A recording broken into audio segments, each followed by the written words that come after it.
Surveiller avec attention ce qui se passe au Texas, des inondations terribles et le bilan des morts continue malheureusement de s'alourdir. Ouais, on serait rendu à 82 morts pour l'instant là, dans cette crue éclair du fleuve Guadalupe là, qui est complètement sorti de son lit au Texas là, alors que ceux qui nous suivent en visuel vont pouvoir voir quelques images, dont des images en accéléré là, où on voit l'eau monter littéralement à vue d'œil. Là. Ce qu'il faut comprendre, c'est qu'il est tombé là, 300 mm de pluie par heure. Ça, c'est le tiers des précipitations dans un an, théoriquement, dans ces endroits-là. Ce qui fait en sorte que, on a vu une crue en 45 minutes de 8 mètres de haut sur le fleuve Guadalupe, puis qu'on se comprend, là, tellement éclair que les gens qui étaient autour ont été complètement coincés. Et c'est ce qui cause, malheureusement, là, autant de décès jusqu'ici. Ce qui est tragique, c'est que c'est au moins 28 enfants qui sont comptés là, dans les décès de ce drame jusqu'ici, parce qu'il y avait à peu près 750 jeunes d'un camp chrétien d'été pour filles qui se trouve juste sur les rives du fleuve Guadalupe. Et là, on a fait évidemment plein de jeunes qui ont été coincés dans ces crues éclairs-là. Les moniteurs de camp de jour, il y en a quelques-uns aussi, malheureusement, qui sont portés soit disparus ou décédés. Il y a encore des dizaines de gens qui manquent à l'appel puis qu'on espère retrouver cachés quelque part là, dans un arbre, dans un bâtiment, parce qu'il y a des bâtiments qui ont été littéralement emportés aussi par les flots, là. Des images assez difficiles à voir, merci. Du côté du fédéral, là, le président Trump qui a signé un décret rapide là, pour être capable de donner toute l'aide nécessaire là, au Texas, mais le bilan continue de s'alourdir, puis on se comprend que c'est des fouilles, des recherches pour des corps qui sont elles-mêmes assez dangereuses, merci, parce que ça a beau avoir arrêté de monter, c'est toutes sortes d'objets dans l'eau là, qui peuvent se trouver là. Le courant est très fort encore. On n'est pas à l'abri de glissements de terrain qui peuvent suivre également là, une crue de ce genre-là. Bref, c'est des images impressionnantes, surtout pour un Texas qui, habituellement, on imagine un peu plus aride, un peu plus sec. Mais là, c'est des précipitations de fous qui sont tombées là. Dans le cas du drame du Texas, j'entendais hier le président Trump qui se faisait questionner notamment là-dessus. Il y a quelque chose de très, très ironique aussi.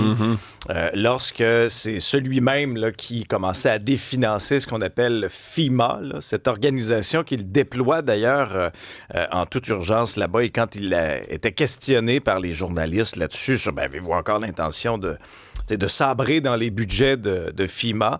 Là, ils sont en train de travailler. Là, on regardera ça plus tard. Là, c'était une position très, très, très difficile à tenir. L'autre gros problème et l'autre gros enjeu, puis ça fera partie des questionnements, c'est qu'il y a plusieurs Texans qui disaient on n'a pas eu les alertes. On n'a pas été alertés. Et c'est drôle, ça, c'est le deuxième volet qui a été réellement amputé par l'administration américaine du président Trump. C'est tout ce qui est les services météo. Alors, vous voyez, là, on est en train, puis ce ne sera jamais de sa faute, là, ce sera toujours la faute de quelqu'un d'autre là, dans son esprit. Mais le président là, a été questionné là-dessus au cours des dernières heures. Parlant de lui, d'ailleurs, on parle souvent de ces fameux tariffs. On se souviendra de son gros carton, de l'échéancier aussi qu'il avait annoncé. Là, ça s'en vient, c'est le 9 juillet. On devait avoir des ententes à pelleter. Où sont ces ententes-là? En tout cas, le président va envoyer ces fameuses lettres de menace de droits de douane. Là. Il va commencer à coller les timbres là, dans les prochaines heures. 90 deals in 90 days. Hein? On est rendu à combien? Là? 3, je pense, à peu près. Non, on avait dit qu'on ferait 90 ententes dans 90 jours du côté de l'administration Trump, et c'est pas une promesse qui est tenue, là, comme celle de finir la guerre en Ukraine en une seule journée. Mais les délais se révèlent pas mal plus longs. Là, et c'est de manière, encore une fois, assez théâtrale hein, que M. Trump va prévenir là, ces pays récalcitrants de droits de douane par lettre. Et là, c'est drôle parce qu'il l'a répété et répété et répété, qu'il allait envoyer des lettres. Bon, je sais pas si ça va être signé au gros Sharpie ou pas en bas de page. J'espère. Je sais pas. Moi, je m'attends à rien de moins que ça. Là. Je sais pas s'il va les faire à la main, si elles vont être dactylographiées, mais il y a des dirigeants de pays qui vont recevoir une belle petite lettre désagréable de M. Trump pour leur dire que les droits de douane s'en viennent, dont d'ailleurs les pays qui s'aligneraient sur les BRICS. Les BRICS, c'est un groupe de pays, 10 grands pays émergents. En ce moment, c'est un surnom qu'on leur donne. Et Donald Trump ne veut rien savoir là, de ces pays-là, puis de cette espèce de, on se comprend, d'alliance alternative là, à la suprématie de l'Amérique sur les marchés mondiaux.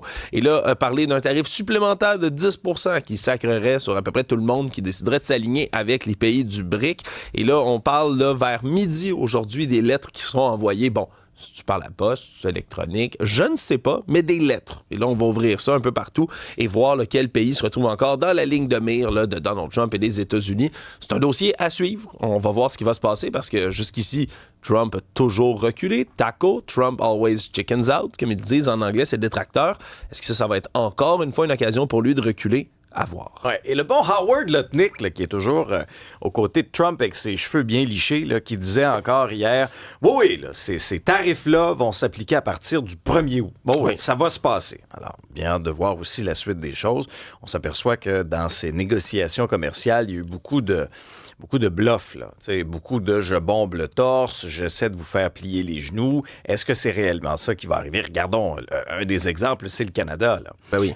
C'est le Canada où là, on se donnait jusqu'à peu près la fin juillet pour en arriver à une entente à la suite de ce qu'on avait négocié à Kananaskis là, lors du sommet du G7 en Alberta il y a quelques semaines à peine. On s'aperçoit que d'une journée à l'autre, on y va de menaces, on retire les menaces. Le Canada, dans ce cas-ci, avait retiré sa fameuse taxe là, sur les géants du web pour donner un petit peu un sursis, un second souffle à ces négociations-là. Alors, on entourera maintenant la date là, du 1er août. Gros lundi, visiblement, pour le Donald, qui reçoit aujourd'hui Benjamin Netanyahou au bureau ovale. Alors que la trêve continue de tenir, là, contre toute attente au Moyen-Orient, hein, Israël et l'Iran qui ne se sont pas bombardés là, depuis qu'on a annoncé là, un cessez-le-feu au Moyen-Orient. Et là, la venue, bien sûr, de Benjamin Netanyahou va être une occasion pour M. Trump de tenter de mettre un terme aux hostilités sur deux fronts. Ce qui se passe à Gaza, hein, dans un premier temps. À Gaza, je rappelle, où il y a encore des bombardements quotidiens de l'armée israélienne, des dizaines de morts qui s'accumulent là, chaque jour. On fait état puis on rapporte. Dans un endroit où, c'est important de le mentionner, c'est de plus en plus difficile d'avoir de l'information vérifiable. Des journalistes qui ont été tués aussi, plusieurs, par des frappes israéliennes là, dans les derniers mois, ce qui fait en sorte que l'information qui nous parvient est toujours, là, ça menuise peu à peu, mais on fait état là, de plusieurs tirs sur des convois humanitaires, sur la distribution d'aide de plus en plus, et c'est un bilan de mort qui continue de s'alourdir. Donc, est-ce qu'on va mettre du poids sur un cessez-le-feu de ce côté-là? Ça reste à voir. L'autre, bien sûr, c'est Israël et l'Iran. Le cessez-le-feu tient de ce côté-là, mais est-ce qu'on va le cimenter d'une autre manière? Est-ce qu'on va parvenir à ouvrir les canaux de communication avec l'Iran? Ça va être toutes sortes de discussions, là, très épineuses, on le devine, avec Benjamin Netanyahou dans le bureau ovale. C'était une question de temps pour que l'espèce de relation improbable entre Elon Musk et Donald Trump implose devant la planète entière. Et là, ce qui a fait basculer tout ça, c'est le One Big Beautiful Deal, la belle grosse loi de Donald Trump, qui venait aussi avec un beau gros déficit. Et ça, Elon, qui était à la tête du Doge avec sa scie mécanique, avait pas nécessairement apprécié. Puis là, il y avait toutes sortes de rumeurs là, qui planaient, à savoir, est-ce que Elon Musk pourrait lancer sa propre formation politique alternative?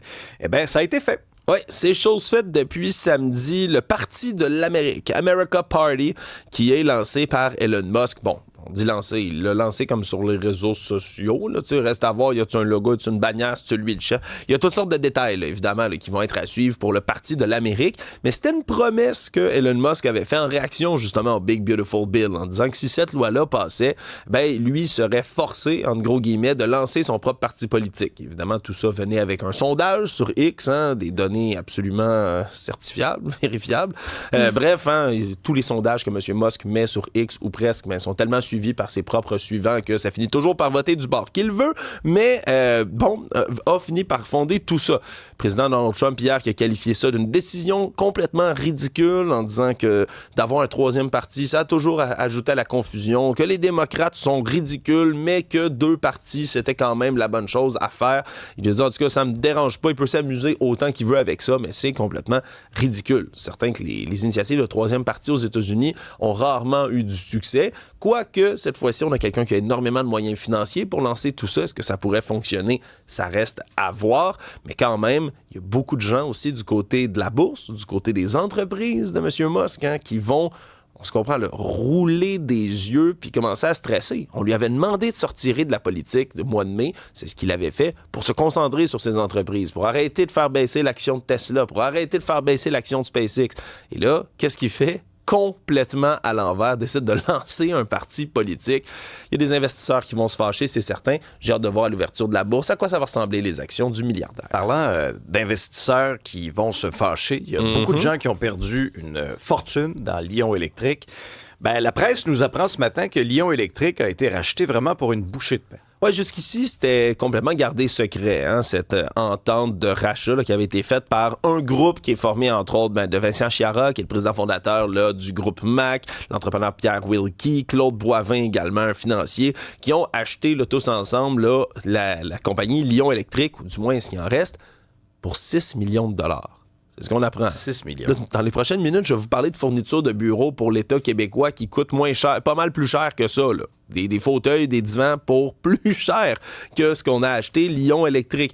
Et là, on commence à expliquer un tout petit peu pourquoi, mais ça vaut aussi peu Lion Électrique en ce moment. C'est que le service qu'on donne aux clients, il est comme rendu inexistant. Avec les autobus qu'on va pouvoir donner, là, puis il y avait déjà à peu près 70 autobus scolaires qui étaient achevés en ce moment du côté de Lyon. Ben, même si on les vend à quelqu'un, il n'y a plus de service client.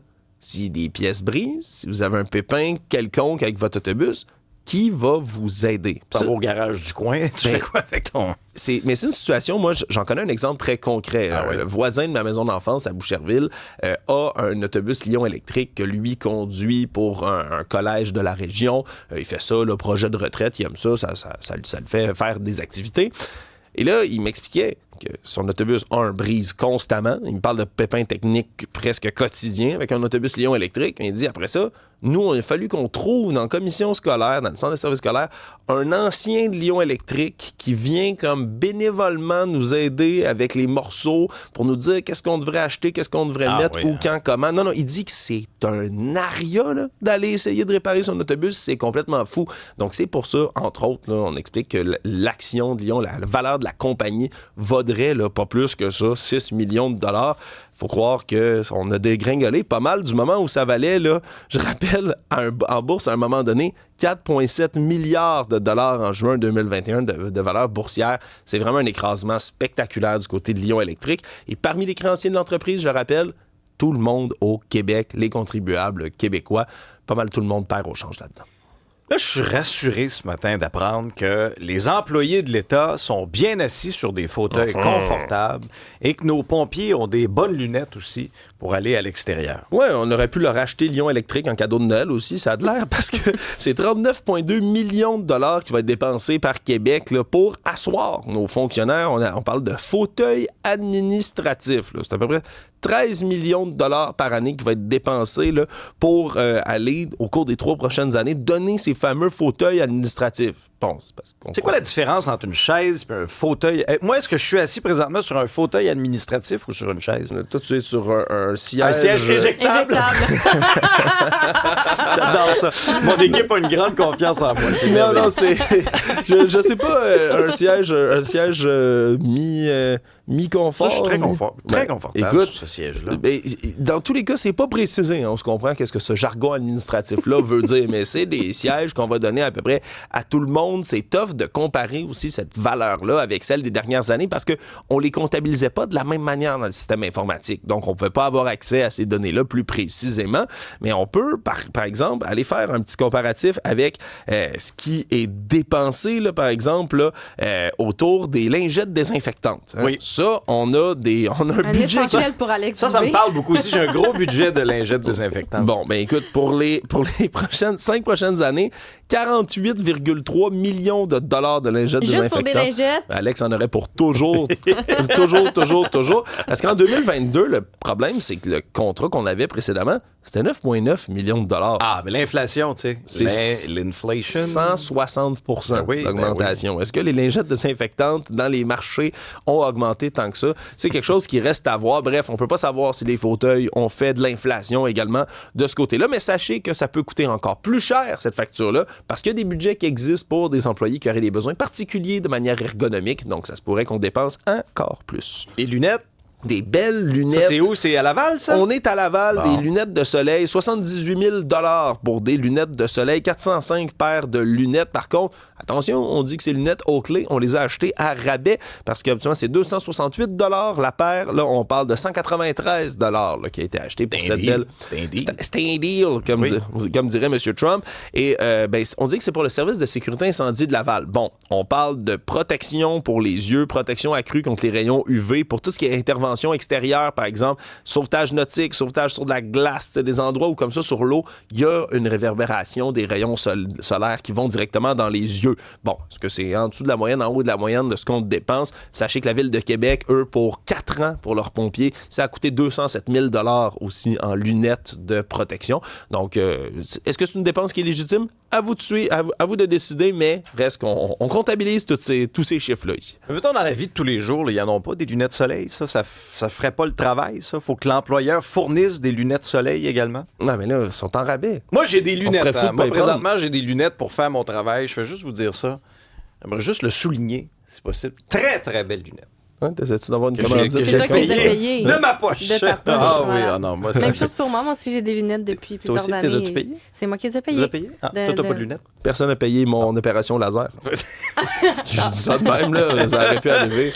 Bon, pendant ce temps-là, il y a des patrons d'un syndicat de la construction qui faisaient travailler leurs employés sur leur terrain personnel. Hey, ça, c'est un dossier de nos collègues du bureau d'enquête, Sarah Maud Lefebvre, qui était là-dessus. Puis vous allez faire le son un peu de savoir que dans le local 62 des manœuvres de l'Inter, qui est le Conseil provincial du Québec des métiers de la construction, pour faire court, l'Inter, ben pendant des années, les patrons faisaient rénover leur maison, leur cour, la maison de leur fils, des appartements, un bloc. Bref, leur propriété personnelle par leurs propres employés. Et tout ça, ben, pendant qu'on les payait sur les cotisations des travailleurs, là, sur des heures de travail du syndicat lui-même. Là, on parle, par exemple, là, de transport de 150 cèdres pour aller enjoliver la cour d'un des patrons, rénovation d'une salle de bain, tirer des joints posés. On parle, dans certains cas, là, de presque 2 mois d'activité, de travaux complets là, qui étaient utilisés par les patrons pour que leurs employés viennent rénover chez eux. Et c'est fou parce qu'on a appris ça au tribunal administratif du travail. C'est l'ancien dirigeant du local qui a lui-même amené ça sur la table, M. Giuseppe Missori, qui, lui, a pris sa retraite en 2022. Il m'a dit, alors, mais moi, il venait chez nous, puis il faisait des travaux, on s'entraide entre confrères de travail quand on peut.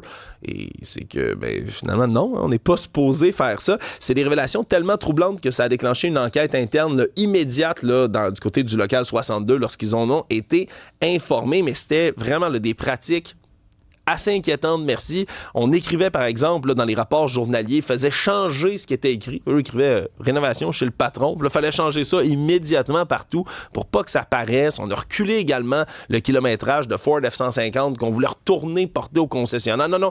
Toutes sortes de manœuvres étranges, de vols de temps, de vols d'argent qui se sont faites là, au sein de l'Inter, si bien qu'il y a une enquête qui va être déclenchée immédiatement. Moi, j'aurais une terrasse à teindre cet après-midi. Vous pourriez me faire ça sur le bord. Oui. Ça compte comme nos activités radio. Parfait, hein? oui. Ben, écoute, je peux m'arranger. Oui, OK, parfait. Excellent. On ne le dira pas à personne.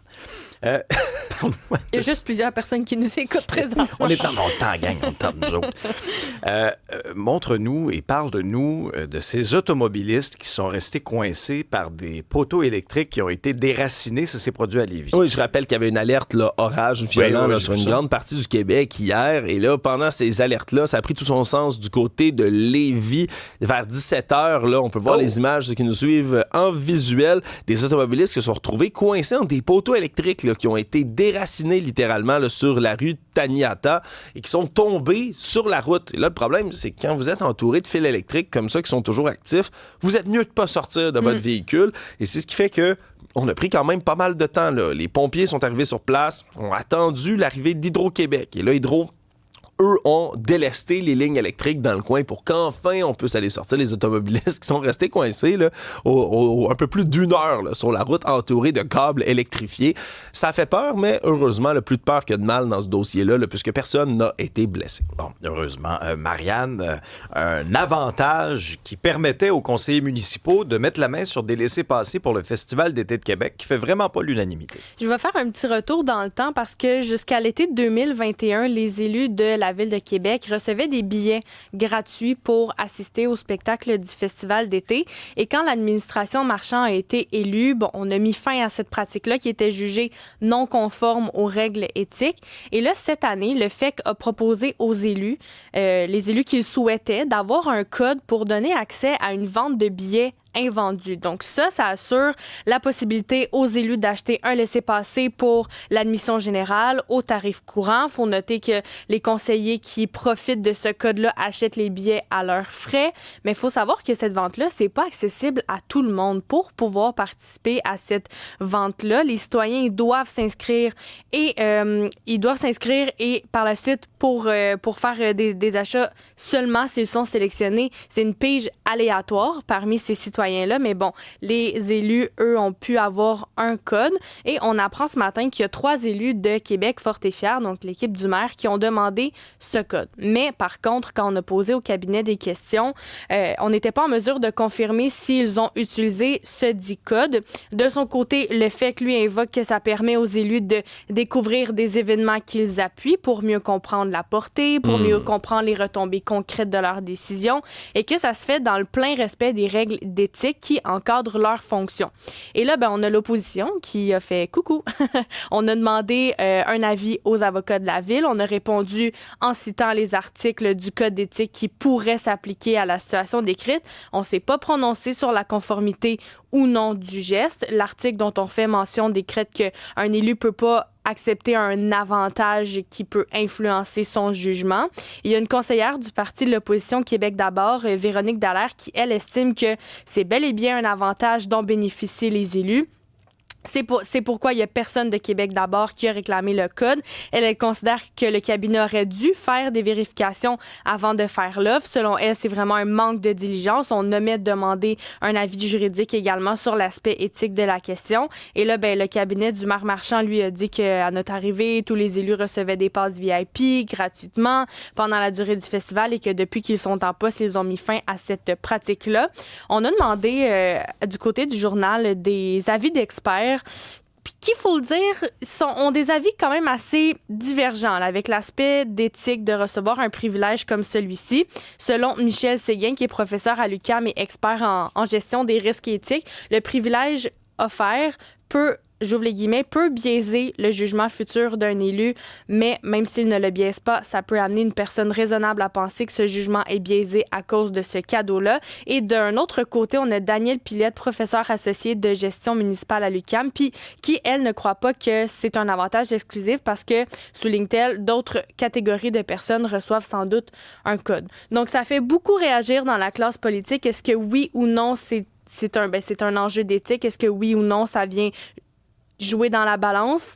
Donc, ça fait pas mal réagir là, du côté de Québec ce matin. Et au sport, Alexandre, prolongation de contrat de 2 ans pour le gardien Jacob Dobich. Bon, on va pas manquer de gardien dans le pipeline du Canadien de Montréal. 2 ans, 965 000 $ par campagne, mais c'est un contrat à un volet. Là. Ce que ça veut dire, grosso modo, c'est que si on décide de l'envoyer aux Rockets de Laval, il va continuer à être payé son même salaire, va être encore joueur autonome avec compensation à la fin du contrat également.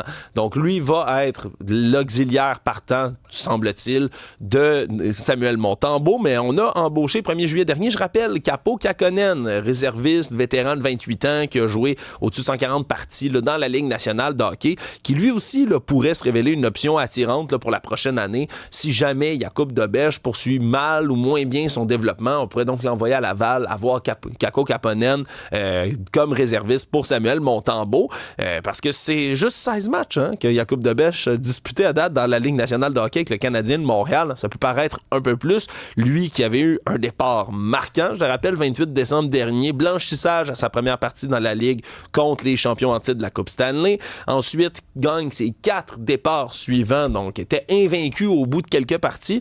Ça s'est gâché par la suite. Là. On a perdu quelques-unes. C'est lui qui s'est amené en série éliminatoire là, contre les Capitals de Washington. A réussi à gagner le match dans lequel là, il est venu relayer Samuel Montembeault qui s'était blessé à l'aine. Malheureusement, il a perdu les 2 autres par la suite et le Canadien a été éliminé. Donc, on va voir comment son développement se poursuit au camp. Mais la prochaine pépite devant le filet pour le Canadien, ce sera Jacob Fowler, qui est avec le Rocket en ce moment.